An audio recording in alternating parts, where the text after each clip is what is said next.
Good morning, everybody, and welcome to the property news headlines today on Tuesday, the 27th of January. I can't believe it's nearly the end of January already. Soon it'll be Easter, then it'll be the summer, and then we'll be going, oh, it'll be Christmas soon. Where does it all go? Where does it all go?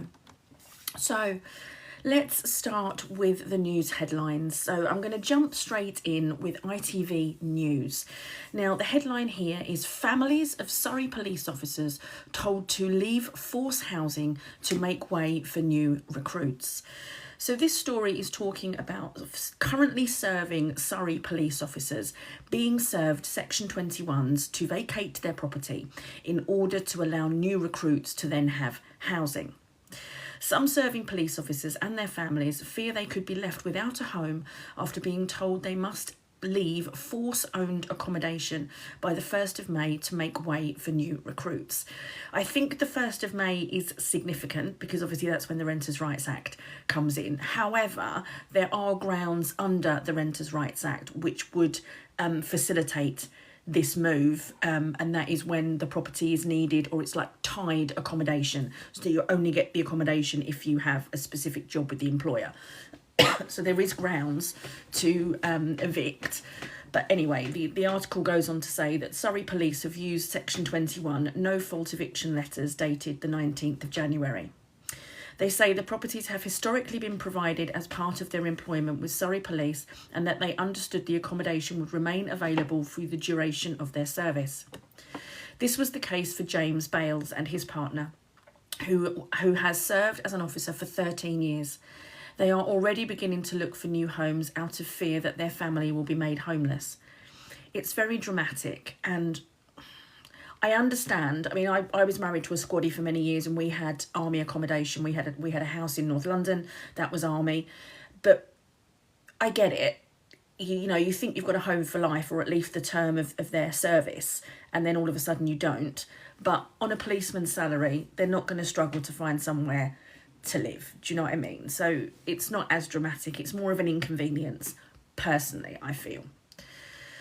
It goes on to say, we're going to have to relocate, and that means moving our children from schools and their stability and away from their friends. It means uprooting and moving her nearly an hour away. Why? A wife of a Surrey police officer who did not want to be named faces similar fears. She is heavily pregnant and worries that she'll be raising a newborn in temporary accommodation. She says, this is my home and where I am meant to go. She's not going to be in temporary accommodation because you're going to find somewhere else to rent, because a policeman's salary will be able to get you a property to rent. I'm sure Surrey Police thinks they are doing us a favour by saying they've given us more notice than we legally have to. But actually, when you look at it, I've got 12 weeks to find a huge sum of money, and I've had no warning of this coming. No different to anybody else out there looking for a property, really, is it? We've all got to find a deposit, first month's rent, moving costs. We've all got to do that. They're no different. It's an inconvenience. Last year, residents moved out of their homes for several months while refurbishment work was carried out. They were invited to choose the decor of their homes and are now asking why if the plan was to evict them. The eviction date coincides with the day the new Renters' Rights Act legislation is due to come into force, which is to be introduced changes to the private rented sector. Surrey Police says the decision to link the changes brought by the Renters' Rights Act and the need to ensure that subsidised accommodation can be prioritised for other officers at the beginning of their career. What do you guys think of that, really? Is it as dramatic as they're making out? I mean, ultimately, if the police officer was sacked or resigned, he would have had to give up that property anyway. So you're only really sort of guaranteed that property for your term of service, and they're not really guaranteed at the end of the day. So they've been served the correct notice, like anybody else in the private sector. Now they've got to find somewhere else to live. What are your thoughts on that? Interesting story, I thought, but let me know what your thoughts are. So now I'm going to move on to Property Industry Eye. This is a news article that is pretty much across all of the media, including mainstream. It was on BBC News this morning. It was talked about on GB News. And this is the government caps ground rent in game-changing shake-up of leasehold system.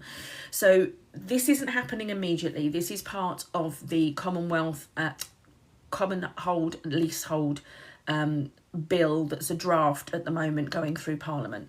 But basically the article goes on to say the government has announced that millions of leaseholders across England and Wales are set to benefit from what is described as a game-changing shake-up of a leasehold system, with ground rent set to be capped at £250 a year, changing to a peppercorn cap after 40 years.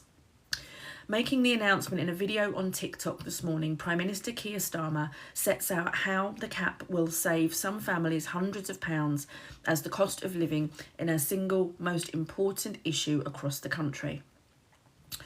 New leasehold flats will also be banned and home ownership strengthened thanks to the groundbreaking legislation that will give people control over their homes and cause an end to the leasehold system, which dates to medieval times. I didn't realise it dated to medieval times.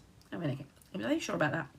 Over 5 million leaseholders and future homeowners will benefit from the stronger controls, powers and protection through the draft Common Hold and Leasehold Reform Bill published on Tuesday the 27th. So basically published today. It was released this morning. I have a copy of it. It's 386 pages long, so just 100 short of what the Renters' Rights Act was. They do love a detailed bill, do this government. So basically it goes on to say it will cap ground rent at £250 a year before ultimately reducing it to a peppercorn rent after 40 years, making the end of residential leaseholders paying over-the-top bills for no clear service in return. This move will ensure leaseholders keep more of their hard-earned cash, with many seeing savings of £4,000 over the course of their lease.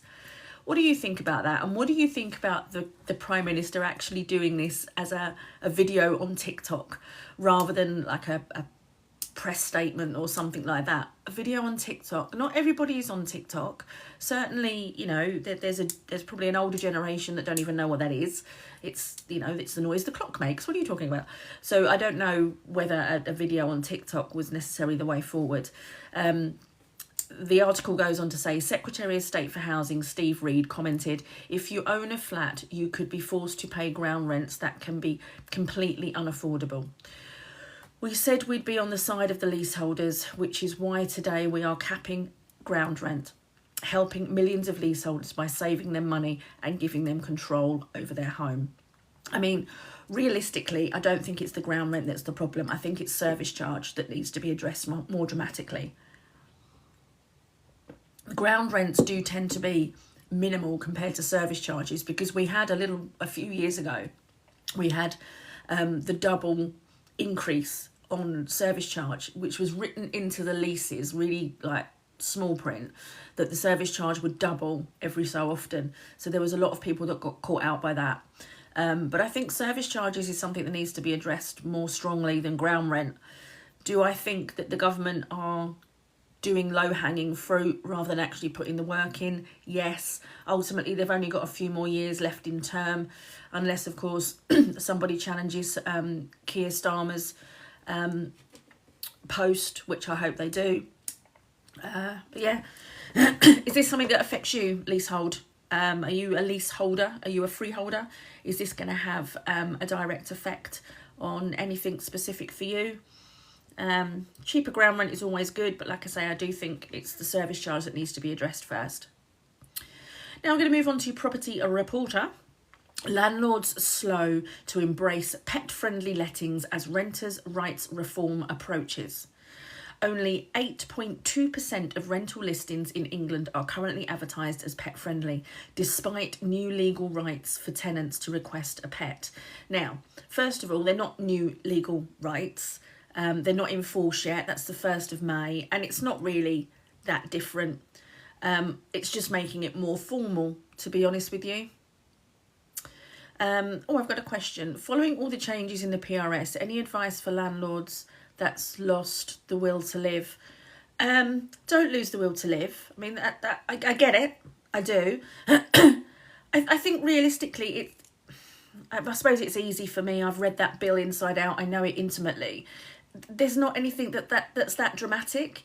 If you've got good, strong, robust referencing at the start, and you are taking a tenant because they are going to be a good tenant, you've got a good feeling, you know, your gut's not telling you, oh, I don't know, then there shouldn't really be too much of an issue. Open communication with the tenant. There's nothing worse than you don't communicate with the tenant for months and months and months, and then suddenly you're only communicating with them because you want a gas cert done, or you're only communicating with them because you want something. Open communication is always ideal. And ultimately, you're still going to be able to evict the tenant, especially if they breach. There's going to be 15 new grounds introduced under Section 8 where you can evict a tenant for some kind of breach. Selling is still available. Moving in is still available.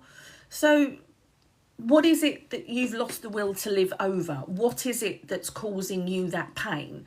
Because if it's because you're listening to all the noise on social media and Facebook groups and stuff like that, then I'd say step away from those platforms.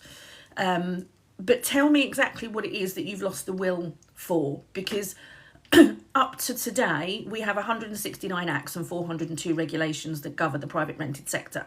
And a lot of those have been in place since the 80s. So the Renters' Rights Act is just one more act. And all it's really doing is pulling together previous case law and other stuff like that and just making it more formal. That's all. So let me know what it is that's irking you so much, and maybe we can talk that through and put your mind at ease a little bit. So going back to this article, new analysis from Inventory Base shows that proportion of pet-friendly rental homes in England has increased only marginally, despite upcoming changes under the Renters' Rights Act that strengthens tenants' ability to keep animals in rented property. The inspection and compliance technology provider found that 8.2% of current rental listings in England now advertise as pet-friendly. This represents an increase of just 0.6% compared to January last year. Regional data, which is broken down, said that the North East was the most pet-friendly, with 11.5% of listings, and the least pet-friendly was the North West, with 8.5%. Of listings. At the other end of the scale, the East Midlands remained the least pet-friendly, with only 5.6% of listings welcoming animals. So then it just goes on to explain what the Renters' Rights Act means and just talks about that. But what are your opinions on that? So I'm a tenant and a landlord, and I have a pet in my tenanted property. I've got a cat. Sometimes you might have seen her join in the videos. What do you feel as a landlord with regards to pets? So, you know, I'm sure every pet owner says, oh, my pet's an absolute angel. She doesn't do anything that she shouldn't. My cat's old. She's 15 years old. She's been an indoor cat her entire life from a kitten. She's got her litter tray. She knows how to use that. She doesn't pee on the carpet. She's got her scratching post. She's very aware that that's where she scratches. She's never scratched furniture. The only thing she does in the summer is bring in mice, and we then have a couple of hours of entertainment of me trying to catch the bastard thing. But other than that, she's not a problem. So what is it that landlords are so scared of when it comes to pets? And I get maybe dogs are a little bit different. Dogs will chew, especially if they're puppies. Those things will chew. If they're not house trained correctly, they will pee and poo wherever they pee and poo. And of course, you've got the barking. I understand that. I wonder sometimes what's the difference between pet damage and children damage. Sometimes children can do a hell of a lot more damage. So this article basically just talks about the Renters' Rights Act further, and the fact that landlords need to have a reasonable excuse to refuse pets. And reasonable excuses are going to be on a case-by-case basis. So absolutely, if somebody in an HMO wants a pet, that's a blanket no. That's glaringly obvious. A single let is going to be harder to have a reason, but if you've got a superior lease that says no pets, then yeah, you can have no pets.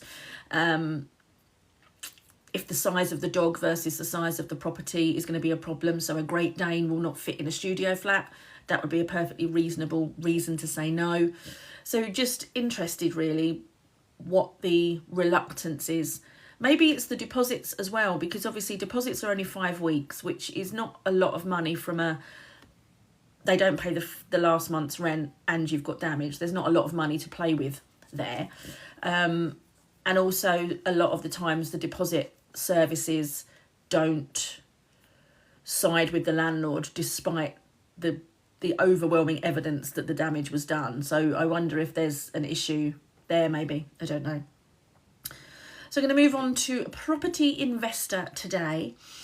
And this was quite an interesting article, purely because I like statistics and things like that. And this is over 200,000 UK homes are owned by foreign investors.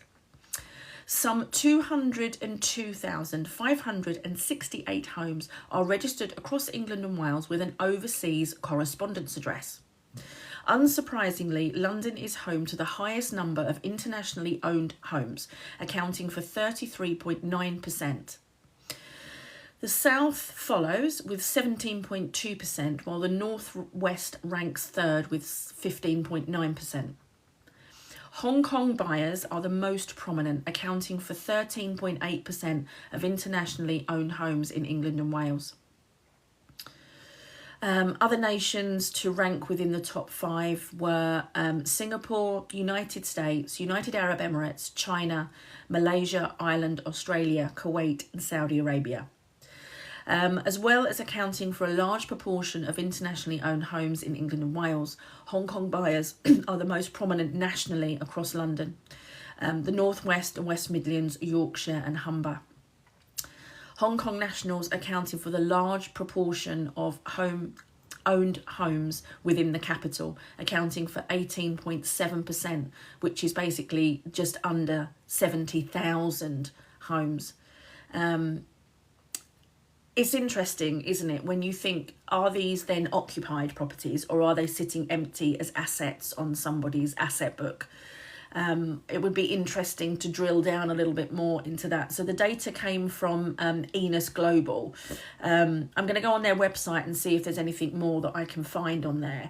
But it goes on to say in London, the homes with the largest proportion of international ownership is Westminster, Kensington and Chelsea. So we aren't talking cheap houses here. And then randomly Hounslow. Whereas, so just interesting. So 21 out of the 33 London boroughs, UK nationals topped the table for ownership. Interesting. I saw some questions. Jay, I have been okay with pets. I like pet people. However, I'm selling up. I don't blame you. Just Seeker. I am signing a new contract this week. Could I ask for 2 months advance rent and no deposit? You absolutely can, but you need to be careful how you are wording that. So if you're asking for 2 months rent up front, then that must be the first month's rent, the second month's rent, and then the tenant is not due to pay rent until month 3. If what you're looking for is sort of 2 months rent as a safety net, but tenant still pays first month's rent, second month's rent, third month's rent, then that's a deposit. You can't take it. It would need to be 5 weeks as a max. So you need to be careful how you're doing that. Rent in advance is fine as long as you are making sure that the tenant isn't double dipping. So you can't ask for 2 months rent, hold it, and then still expect them to pay month 1, 2 and 3. You've got to have one or the other. So you need to be very, very careful how you're setting that out. Are there any more questions? No. Okay. So let's move on to Letting Agent Today. Excuse me. I've had this cough for about 3 months now. I don't know. So the headline here is Agency Kicked Out of Ombudsman Scheme Over Unpaid Award. A letting agent and a residential leasehold management firm have been expelled from the Property Ombudsman. The Property Ombudsman found that Noble Living Nottingham Limited and Block Sphere Property Management Limited failed to honour financial awards following upheld complaints. Noble Limited, based in Telford, even though they've got Nottingham in their name, was found to have failed to return a month's rent paid to a tenant in error. paid by a tenant in error. Sorry. The money was passed to the landlord, and despite being made aware of the mistake, the company failed to rectify. The Ombudsman held up the complaint and ordered Noble Living to pay the tenant £875, comprising of rent plus additional £150 for aggravation, distress and inconvenience. Blockspear Property Management, based in Ludlow, was the subject of a separate complaint over poor communication. A tenant had raised concerns about the lack of response during a dispute, and the Ombudsman ruled that the company's conduct fell below acceptable standards. The compensation award was £50. The Chief Ombudsman, Leslie Horton, said the fact that only 13 businesses are expelled throughout 2025 highlights the strength of the process. What do you think realistically about that? I mean, I think they should be expelled if they're not doing what they should be doing. But how is that going to work? Because currently letting agents must legally be a member of one of the two Ombudsman schemes, PRS or TPO. I know from working with the PRS, if they are expelled from either scheme, then you are put on a blacklist and either scheme will then not take you on. So basically that letting agent cannot operate legally because they are not going to be capable or able of signing up to an Ombudsman scheme because they are blacklisted. They can't do it. How is that going to work under the new Ombudsman for landlords that are coming in under the Renters' Rights Act? Because there's only going to be one Ombudsman, and if a landlord is expelled from that Ombudsman, they will no longer be able to be a landlord legally. So how is that going to work, I wonder? I saw a question. Can you take advance rent if the tenant agrees to paying in termly payments as they will be students? Yes, that's absolutely fine, because what you're doing is you're not asking them to pay twice. So let's say, for example, you're going to take 12 months up front. That basically means that tenant doesn't have to pay any more rent until 12 months time when this money has run out. So that's perfectly fine. But I just wanted to be clear with the other comment that you can't have 2 months rent, not take a deposit and still expect the tenant to pay rent as well. But yeah, that's absolutely fine and very common. A lot of student tenants certainly don't want to hold on to that money because it's not going to stay in their bank account for very long. Under the new regulations, that's going to change. So bear in mind, you cannot ask the tenant under the Renters' Rights Act, whether they are a student or not, to pay more than the first month's rent. You cannot ask for that. If you ask for it, you'll be breaking the law. You might be risking a fine, and you certainly can't write it into your tenancy agreements. So in situations like this where you've got students, what you will have to do is wait till month 2 and hope that they voluntarily put their account into credit. If they don't, then you are going to be chasing them every month for their rent. Next question. Following the Renters' Rights Act, do landlords that only manage their own properties need to register with the Ombudsman? Yes, 100%. So as a self-managing landlord, you will need to be, first of all, on the landlord database, which is due to be released later this year. And then you will need to be a member of the new private rented sector landlord Ombudsman, which is completely separate to PRS and TPO. It's a completely brand new Ombudsman, but you as a self-managing landlord will have to be a member of both. And finally, moving on to LandlordZone. So, anti-discrimination deadline announced for Welsh landlords. Now, we know that the Renters' Rights Act isn't going to come into force in Wales because Wales already have their renters, their reform, which was December 20... No, I can't remember. Anyway, it came in a couple of years ago. And this is basically bringing everything in line. So new rules banning discrimination against tenants with children and those receiving benefits will come into force in Wales on the 1st of June. So a month after the Renters' Rights Act comes into force for us. It's no different to what the Renters' Rights Act is saying. It just basically is bringing the two in line. You can't refuse people just because they're on benefits. You can't refuse people just because they've got children. But of course, if they don't meet affordability, that's completely different. You can obviously reject them. So it's just that that's coming in for Wales. A lot of people are saying that the Renters' Rights Act does not affect Wales. Elements of it are going to affect Wales and it will be introduced slowly. So landlords in Wales will need to inform their tenants in writing by the 14th of June that there has been a variation to the terms of their occupation contract. This can be done either by providing an updated version of the contract to tenants by serving them with a statement of variation setting out the terms. The Guild of Residential Landlords say the key is individual assessment rather than category-based exclusion. Absolutely, perfectly acceptable and logical, really. I saw another question pop up. Sorry, just to be clear, so after the Renters' Rights Act, I can't take termly rent. Correct, absolutely, you can't. You can't take it within the first month. But if the tenant voluntarily wants to put their account in credit from month 2 onwards, then you can accept it. It will not be a prohibited payment, but you can't demand it or have it as a criteria of the let. And you certainly can't write it into the tenancy agreement. So I hope I've cleared that up. So basically from the 1st of May, the only amount of money you will be able to request, demand, prefer, accept is the first month's rent. That's it. Even if the tenant offers more, you can't accept it. First month's rent, but when the second month's rent is due, the tenant can put their account in credit for however many months. That's perfectly acceptable, but you can't demand it or accept or prefer it or have it as a criteria of the let. Any more questions? NP, if we have a rent increase on the 2nd of May, do we have to give 2 months notice? Yes, absolutely. So you'll be past the Renters' Rights Act initiation date, which is the 1st of May. So you'll have to use the new Section 13 Form 3A. 3A.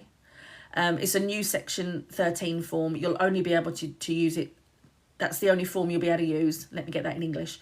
You won't be able to do it by letter or email or anything, because it will have to be a Section 13 notice, and it will have to give 2 months notice in line with the tenant's rent due date. Okay. Josh K, I'm looking to buy, but in under rent until July. Can I agree out of it if I buy before? I assume what you're saying is you're in a fixed term contract as a tenant until July. But if you want to leave before then because you buy, then you want to know if you can get out of it. At the moment, the answer to that question is no.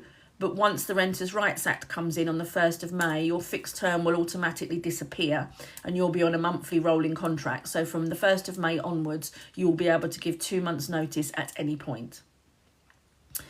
And do you suggest we put evidence in the same? That's a difficult one, because ultimately the Section 13 notice doesn't require you to provide any evidence. But should the tenant go to tribunal, you're going to need to demonstrate why you decided on that rent. Rent can only be increased in line with market rent. So look at your comparables. Make sure you've got those documented. We can't look at all the other things that we would have looked at before, like consumer price index or retail price index. We can't look at those. And you certainly can't rely on rent increase clauses in the tenancy agreement. They will be unenforceable and void. You can only increase using market rent. So comparables are going to be vitally important. Josh, okay, so technically I'm only in contract until May and my term of July is irrelevant. Yeah, pretty much in a nutshell. It's there now. So for example, if your landlord wanted to serve Section 21 now, he would have to use July as the expiry date, because that's where we currently are. But once the 1st of May comes, poof, everything changes. So your July disappears and you'll be able to give notice at any point. Provided I give notice in May.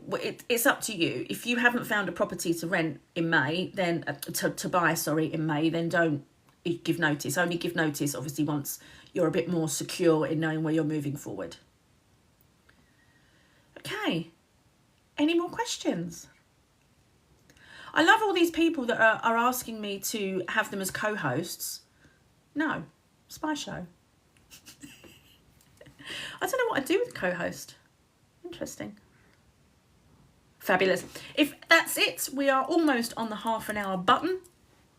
So thank you very much for listening. I won't be doing a live tomorrow. I am travelling up to Manchester to deliver some renters' rights training. So I've got an unrealistic early start. I think it's sort of like a 5 a.m. up. And so I won't be around, but I will be back here Thursday morning doing it all again. Another question. After first month's rent, tenant puts account in credit. Do I advise to capture in writing? No. Don't put it in writing. Don't put it in writing. It will be clear in the bank statement that they've paid in advance. So that's fine. If you start documenting things like that, you might end up tripping yourself up under the new regulations. Document it to yourself. Tenant paid 11 months up front on this date. But other than that, be very, very careful. Does OF or PH income affect your ability to get a mortgage? I don't know what any of that is, sorry. I don't know what OF or PH income is. So I'm not a mortgage advisor, so I wouldn't be able to give you that information. You'd need to jump on a Mortgage Advisors Live. I would suggest someone like Jordan Willis or Sam Norris of Grand Union Finance. He does quite a few lives. Yeah. Oh, someone's reported me. I've apparently breached the community rules. Oh well, thanks for reporting me, whoever's reported me. Cheers, appreciate it. See you all again Thursday. Take care, bye.